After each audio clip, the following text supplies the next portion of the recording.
Petra, carved into the stone slopes, was once the capital of Idumea and later of the Nabataean kingdom. This amazing city is lost in the rocks of Jordan, in the narrow Sick Canyon, at an altitude of more than 900 meters above sea level.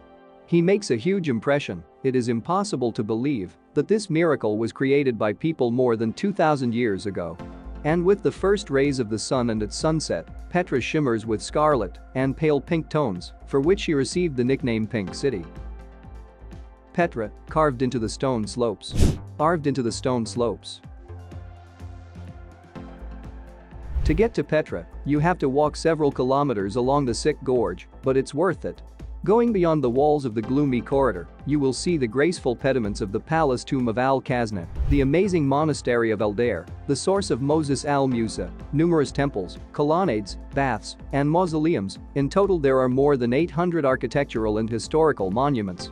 All of them are included in the UNESCO World Heritage List. Bedouins 50 years ago sincerely believed that Petra was built by the ancient Egyptian pharaohs.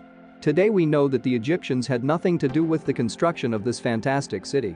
This was done by another, no less mysterious people who reached unattainable architectural heights than Nabataeans. Petra has a history of at least 4,000 years. Even before the Exodus, these places were transferred to the Edomite state, the remains of the settlement of which were found on one of the highest and inaccessible mountains, Jebel al-Bayara, located in the very center of Petra. Subsequently, these places were inhabited by the Nabataeans, an ancient Arab tribe whose possessions stretched from the Sinai Peninsula to present-day southern Syria. What opens to the eyes of travelers today is the ancient capital of the Nabataean kingdom. Little is known about the Nabataeans today. They themselves did not leave any written evidence about themselves. All we know about them is stories told by visiting travelers many hundreds of years ago or scanty data from archaeological excavations. By the way, today in Petra about 15% of the territory has been explored in detail. So it is not known what other discoveries await us in the future. Although these excavations are unlikely to shed light on, say, the origin of the Nabataeans. Some consider them to be simple nomads who settled in this convenient place for a long time. The main caravan routes connecting Europe, Asia, and Africa passed here. Others disagree with this, pointing to the too extensive knowledge of the Nabataeans in the field of agriculture and irrigation, which is completely uncommon for nomads. The territory of Petra is still not fully explored by scientists.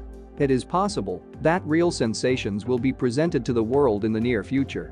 In the meantime, information is being collected bit by bit, step by step, making the history of the city and its necropolis more and more understandable.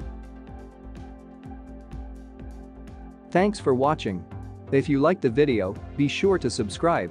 We produce great videos about different parts of our planet.